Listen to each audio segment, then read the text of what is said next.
thought alien life would come from the stars, but it came from deep beneath the sea.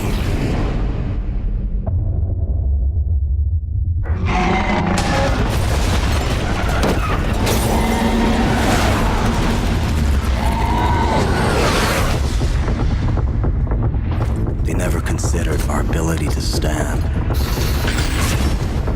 to endure.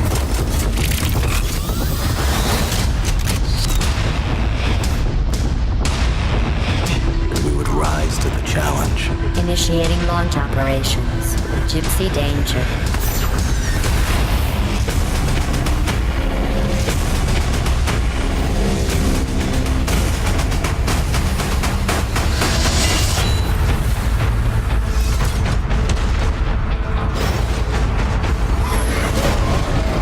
Today, at the edge of our hope, at the end of our time, we have chosen to believe in each other.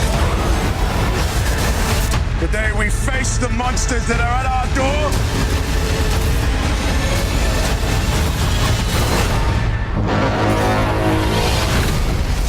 Today we are canceling the apocalypse.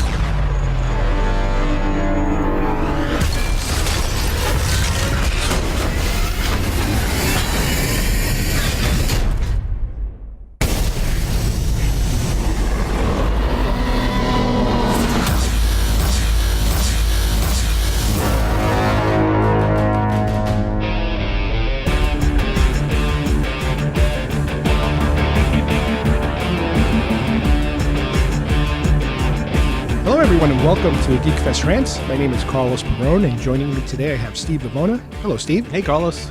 Today we are going to be covering what should have been a blockbuster this year.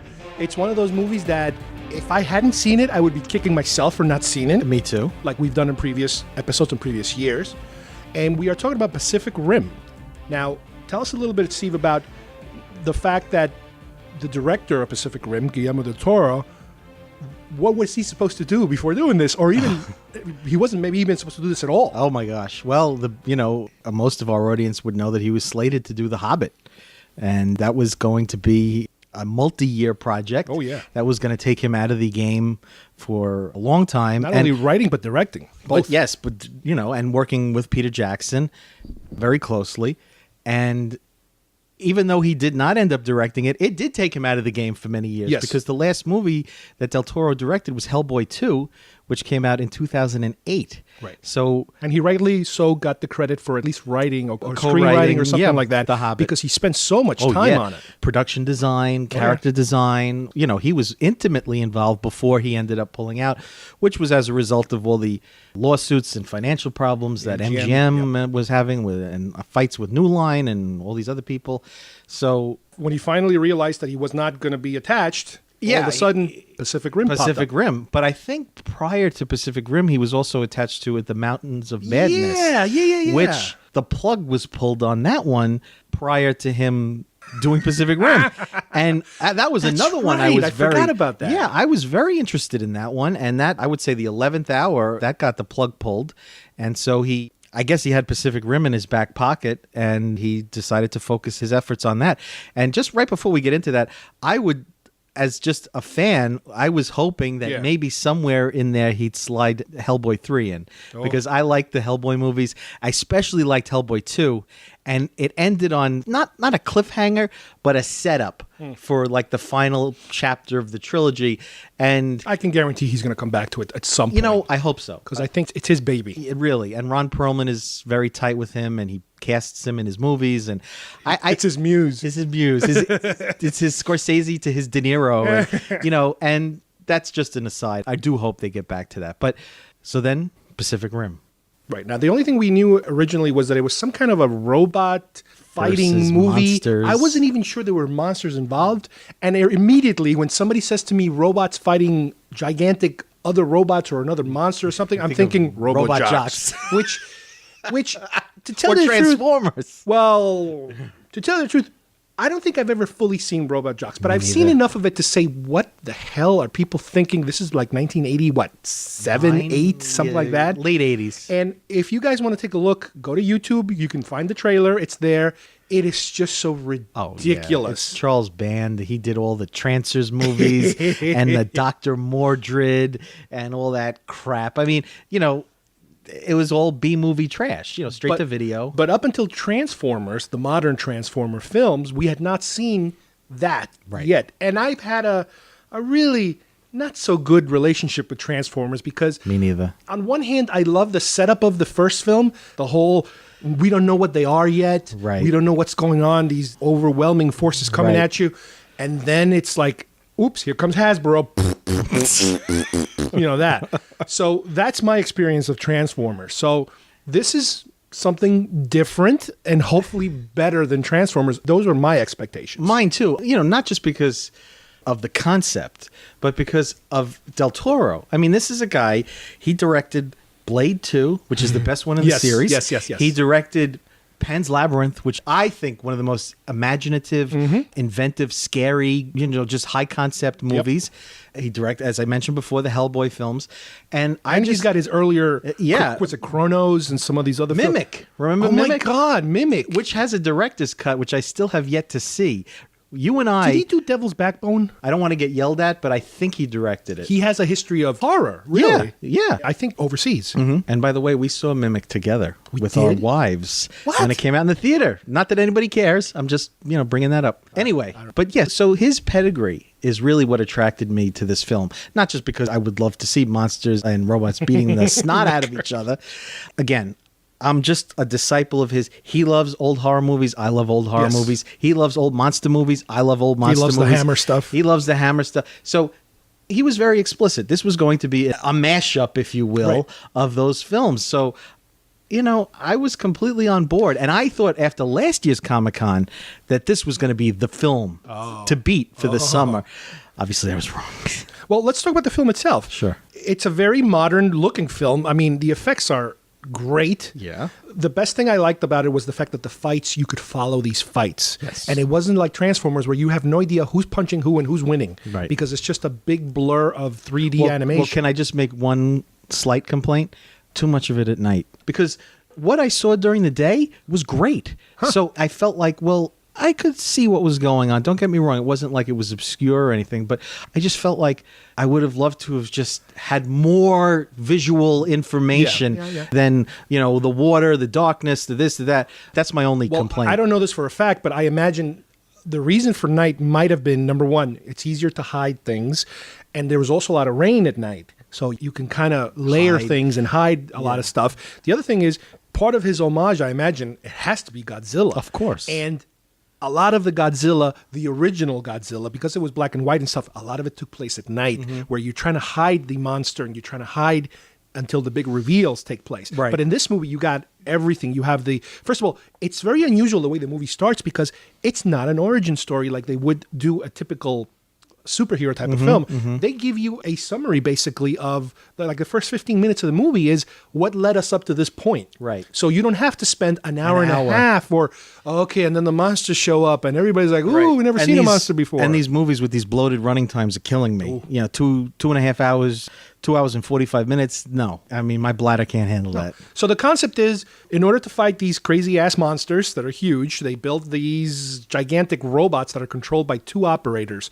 But the movie takes place years after they've already done that, and the project somewhat succeeded and then kind of failed, and there's only a few left. Yeah. And they're like they're trying to fight them again or something. Well, they're building this wall, which that to me was a little bit of a weakness in the story. How do you think this wall is going to stop them? Yeah. Because it's made very clear in the movie that it's not. Right. And through the movie, you see that the guy's working on the wall and the footage of some other wall is getting destroyed. And it's like, okay. So there were a few... Plus, they're also hinting that it's also a very bureaucratic governmental type of thing that they don't want to spend money on the fighting, but instead they want to spend money on defending instead of fighting. And it's that kind of a, the guy who's running the program now is kind of like doing it on the side because they won't let him, they won't fund them anymore. So he only has like 2 or 3 or 4 left of these robots.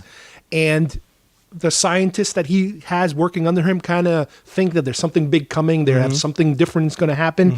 And that's another point that I would say that the film was maybe, like you said, a little bloated, was the whole scientific thing. The whole, oh yeah, we have to kind of mind meld with these things and then we can find out their plan. That kind of reminded me a little bit of Independence Day. It's like, oh boy, let's not go over there. All right. My really huge complaint for the movie were the two scientists. One guy was from Dark Knight Rises. His name is Bern Gorman. He's an English actor. And the other guy from Always Sunny in Philadelphia, Charlie. You know, they were so like cliche and hysterical. I warmed up to them after a while. Oh, they were like, in all reality, I don't think we needed them. No, and they were like the comic relief. And even, I hate to say this, Ron Perlman's character. Oh, well, I liked him. It's cute to have him in, but not needed. Yeah. Not really needed. Yeah. I'd rather just see the monsters beating the crap out of each other. Yeah. I mean, I guess it was a plot device, right, to get them to understand. To not only do they have to close the fissure, but they have to actually travel to their world, their or dimension, to their dimension, to blow them up so that they then can grab one. It's like, that's the only way that, I like the fact that they were like not aliens, like they came from within. I mean, it was another dimension, but they came up through the ocean. But they were aliens, but they were interdimensional aliens or something like that. Yeah. So, but I thought they were going to do something, when the whole mystery of, well, there's something about that fissure that they're not exactly, they're adapting. And there was a whole thing about whether they originally thought that these creatures were like completely mindless animals. And then at a certain point, they realized that it's a direct purpose attack that is taking place. Right. It was like, okay, I still don't care. Yeah. It's like, let's just beat the crap out of each other. I think that was the thing, like less plot, more fighting. And normally these complaints would kill a movie. Yeah. Like I would be, at the end of this conversation, we'd be like, wow, what a piece of crap. No, but this was a fun, great looking action film movie. And I think it's because Del Toro invests so much heart into the whole project. This is like a labor of love for him. It's a passion project. So, I mean, yes, there were cliche elements in there, but I also Don't get cocky. Yeah. But I think that is sort of a direct result of he loves those other films, and those other films, those old monster movies and stuff, they had all the scientists trying to figure out how to get the monster, how to destroy the monster, how the monster, why he behaves that way. And I guess that was his take on it for this film. But yeah, I mean, the lead character, his brother dies in the middle of a battle, God, and blah blah blah, avenge him. Okay. He's working in the construction, and then the father-daughter dynamic between you knew that was Idris coming. Elba and the Asian actress. I was like, oh god. So whenever there was plot or dialogue, it was kind of cliche. It was kind of like hackneyed, and I was like, okay. Another high point for me, even though, again, he was playing kind of a cliche. I really do love Idris Elba. I think he's a great actor, and he's showing up more and more now in different things. And he's got one of those, again, Independence Day type of speeches of rallying the troops type of speech. It's so super cliche, but it works for the movie. And he pulls it off. He's that good of an actor. He's got that pull. Yeah, he's got gravitas. Now, the other thing that I've never seen before is, and for all I know, it might exist in another plot in another movie, the whole concept of you need two operators to control these gigantic robots because the brain kind of splits in half. And the drift. What? The Habba Shabba. The MacGuffin. Exactly. Yeah, that was a little silly. It was, but at least it was original. At least it felt original. Yeah. No, it was an interesting concept. And you have the snobby operator. The Russians. Ivan Drago and Mrs. Drago. Well, the Australians were the cocky ones. And then you have the Russians. You have Drago and Bridget Nielsen. I was like, seriously, and you guys? had the Asian group, which were like three of them. It was like you expect them to start doing backflips and throw plates in the air or something. It was like, come on. Yes. Not to stereotype or anything. But that's exactly what it was. Yeah, seriously. You couldn't make it any more than that. I mean, all you needed was a Hispanic robot with a Mexican hat on top. And you would think that with all the things that we're saying here that we would hate the movie. But it's still good movie. Still works. I'll still take it over all three Transformer films. Oh, in a New York Minute, for sure. I loved it. The box office has been very disappointing. And that's one of the things we started talking about earlier was that this feels like a big blockbustery type of movie, but they're kicking its ass by Adam Sandler movies. Well, there's a couple of schools of thought with that is like a blockbuster backlash now. Too many? Too many. Also, it's not a sequel. It has no big stars in it. You know, even like a movie like World War Z with Brad Pitt. At least you got Brad Pitt. Brad Pitt. And the movie's doing a lot better than Pacific Rim. You know, Pacific Rim will be lucky if it gets $100 million. Even with overseas? Domestic. No, domestic. Overseas. But Overseas you know what? would help. But here's the thing. This is a perfect movie for overseas because a lot of it takes place in Hong Kong, I think it does. Yeah. So it's perfect for Yeah. The foreign market loves to see itself in Sure. American films. Sure. To the extent where some of these crazy films like Transformers, I think, and even we talked about this, Iron Man 3, where China is demanding to add extra scenes that take place in China with Chinese actors. I've seen. Where you're like, wow. It's a whole subplot that no one else sees. Compromise your story by it's like To get money. It's the ultimate product placement. It's scary. It's very I mean, scary. can you believe that? And I don't think the vast majority of theater goers know what happened with Iron Man 3. I mean, that to me is like I read the most story, extreme. and I'm assuming that's going to show up on the Blu-ray, maybe. But I've seen, you know, through other means, the full-length version. With And the, how with much footage is? about 15 minutes. Oh my God. 10 to 15 minutes. That's a lot. A complete subplot. And you can completely take it out, you can and you won't even completely see it. surgically remove it. But it's interesting to see where it takes place, and it has a function in the movie. It's interesting. You know, you'll see it. That's interesting. Well, like I said before, this is a perfect film for the overseas market. The overseas market, obviously, they don't want comedies because you can't translate comedies well. Dramas, action, love it. Right. Sci-fi, love it. Right. This is perfect. This film can go anywhere, Yeah. and you have that international flavor to it. Yep. You know, one of your lead characters is Japanese Yeah, lady. Russians. You have your Russians, but they're very minor Yeah. characters. But Australians. the locations, again, all these fights are taking place all over the world. And it's perfect. It's perfect for the overseas market. So I'm hoping that, and I'm sure it's going to happen, they will make a lot of money overseas. I don't And know that it would be enough to warrant a sequel. That's the I doubt question it. is, I mean, do you think... You know, in this day and age, usually sequels are announced almost right off the bat if the movie's doing well. But then you have certain movies where Entertainment Weekly had an interesting little piece.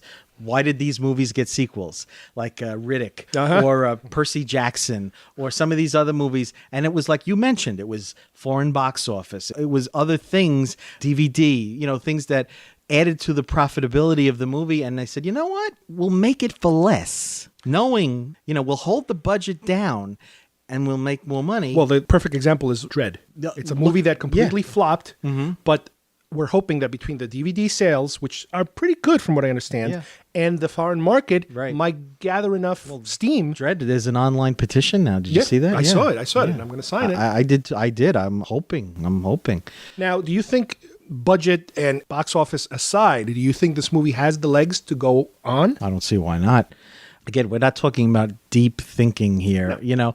And if a movie like Independence Day, which is now 17 or 18 years old, they're talking about a sequel, and that movie made sick money at the time. Well, that was a blockbuster. That was a huge blockbuster. But my point is just that, well, anything is possible. You know, Del Toro, though, he has so many irons in the fire. He has so many movies that he wants to make that here's what I'm afraid of. I'm afraid that this movie, let's just say, for example, doesn't really do well foreign market-wise and stuff like that, that they'll just be like, no, we can't do Mountains of Madness. We can't do whatever else. I mean, the guy's imagination is off the charts. You're saying based on the results of this? Based on Pacific Rim, that they'll be less likely to give him any money or serious money to do what he wants to do. I don't know. You never know. Look, Zack Snyder. Sucker Punch. Sucker Punch. Led to Man of Steel. Yeah. How the hell does that happen? I mean, don't get me wrong. I love Man of Steel, but Sucker Punch. Oh, my God. Yeah. How do you recover Well, from that? you know, I think- Is the deal made before Sucker Punch? I don't think so, no. But, you know, based on 300, based on Watchmen, Yes. previous, you know, stuff. I thought you were only as good as your last movie. yeah, I Well, mean- apparently not. Now, what I would love to see if they do a sequel, I would love to see, because we didn't really get to see much, robots fighting robots. Yeah. Something like Yeah, that. well, Now, I'll tell you what's one thing that could help this movie. Godzilla. If Godzilla, which is another upcoming big monster movie, is a success, it might give this film a little push, a little boost into saying, oh, we're into this, whatever studio, like, we have a franchise here, we can do this, we can copy it. So I have a feeling. Now, if Godzilla tanks, this film is dead. Is dead. Well, Godzilla, now pardon the pun, I mean, the franchise has been radioactive since the Emmerich version in 98. I'll be here all night, ladies and gentlemen. So 16 years it's taken for Godzilla to come back. And they're obviously smart enough to make it more like the Toho Godzilla, Well, yes. even design-wise. Yes. So there's a lot riding on it. You're absolutely right. It could possibly resurrect interest in Pacific Rim, or it could just be like, no more monsters. Right. But here's my fear, and this is a much... No, but what I'm talking about, and I think you understand, is it's the Star Wars syndrome. It's the second Star Wars became famous, every studio was, we got to have... hole. If we don't create something, check the library. There's got to be Trek, something. the motion oh my picture. God, we have the rights to Star Trek. Yeah. We have the rights to the black hole. Black Disney. holes, right. No, you're absolutely right. Yeah, Rather than create something, they'll grab whatever's on the shelf. Go into the shelf, yeah. No, but my one point that I want to make, which could be a much larger conversation, is as much as I do love the blockbuster concept, but there have been so many movies lately that have been tanking on these large budgets, these possible franchises, The Lone Ranger, R.I.P.D., for as many successes that you've had this summer, you've had failures or mediocrity. Yeah. And there may be like this... It's clutter. Yeah, clutter, and also like, we're just going to pull the plug on everything. Unless it's like a superhero franchise that we know is going to make $1 gazillion. Well, you probably seen the article or heard the speech that Lucas and Spielberg were giving, and they're talking about they're predicting the future, which who knows what these guys, if they're right or not, but they're talking about how these blockbusters are just self-destructing, and the market is probably going to go to a smaller... $50 movie tickets. Oh, huge tickets, but budgets are going to be so much smaller because they just cannot sustain themselves in the present format of, going to the movies. Right. But it's a shame because a movie like this, there is no way of making it without money. A lot of money. This isn't a little independent film. No. You want a monster movie, you got to have big bucks because a lot of it is CGI. Most of it is CGI. Yes, there's a lot of non-CGI shots, but I would say 85% of this movie is all CGI. But all these movies now, even like if you see like the making of, like just look, for example, the making of the Avengers. Like so much of that movie was shot on green screen and it looks good. The city is not there. You know what I'm saying? Like, we're not talking about monsters. We're not talking about superheroes. We're talking about buildings, roads, landscapes, roads, roads, something out the window. So all your windows are green. It's all there. So just the atmosphere is CGI. So that's one of the best things about when CGI really started going crazy. It's one of those things that it's really good when they use it in a way where you don't even know it's being used. Right. You take a movie even like Saving Private Ryan, which everything looks real. And it looks real. And you're like, wow, they got a lot of people to run in that direction and they got a lot of old style tanks and this and that. No, a lot of that was CGI, the blimps and all that stuff. Yeah. That's the best CGI, I think, when you could have no clue that it's taking place. Unfortunately, in sci-fi, you just fall in the pit. You're in CGI hell. Yeah, exactly. Well, let me just talk about two more quick things about this film that I liked, and they're like kind of nonsensical things. The fact that they have an extra scene, and you don't have to wait till the end of the credits to see it, and that's when you see Ron Perlman come out of that slug. Oh, I missed that. You missed it? Damn it. It was right there. I left. Yeah, I don't remember. It happened like 10 seconds after the film ended. And it wasn't at the end of the credits. This is like Evil Dead. Dude, what happens is there's that big slug that he got swallowed by that slug, Oh, and then you Christ. see the slug starts to move, Yeah. and he shoots his way out of the belly of it, and The guy who I saw with is going to kill me because I said, no, there's no scene. I'm telling what you, a it happened like schmuck. 10 seconds after the movie ended. Dude, I didn't see it. You're going to have to repent for that one. Yeah. The other thing was all the way at the end of the credits, at the final end of the credits, the movie's dedicated to Ray Harryhausen and I forget the guy's name, the creator of Godzilla. Ishiro Honda? Yes. Yeah. So that was like, That's oh, nice. that's great. That's nice. That's really good. And you know what? I saw that. You know why? Because I came in to the movie, early for and the last film, the credits were unspooling. It's funny because on Facebook, I think it was on Facebook or something like that, I saw the Ray Harryhausen estate basically putting in a little thank you note, for Ray Harryhausen being mentioned. Nice. And obviously Ray Harryhausen, the father of stop motion animation, Yep. and the other guy was the father of Godzilla. Which these movies, even though it's not stop motion, it's inspired by all the stop motion, just like Godzilla was inspired by the Ray Harryhausen films and the Willis O'Brien films.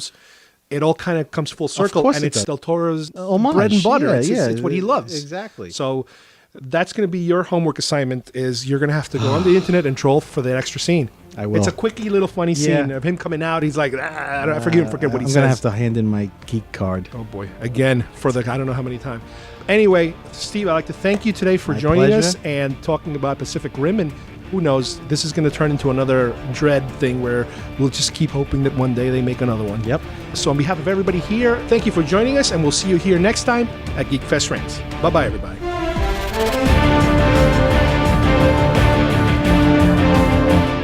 That puts the epicenter of the 7.1 earthquake right in the heart of the San Francisco Bay. This just into News Australia. Si l'aviation ne parvient pas. We've also been getting strange reports of something moving under the Golden Gate Bridge.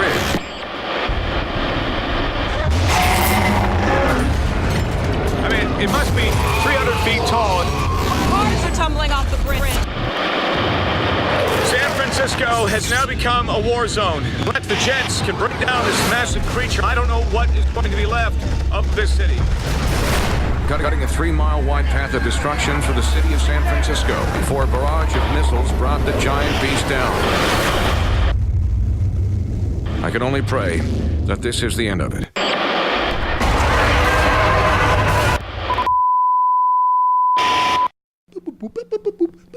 Stop. I agree with Steve.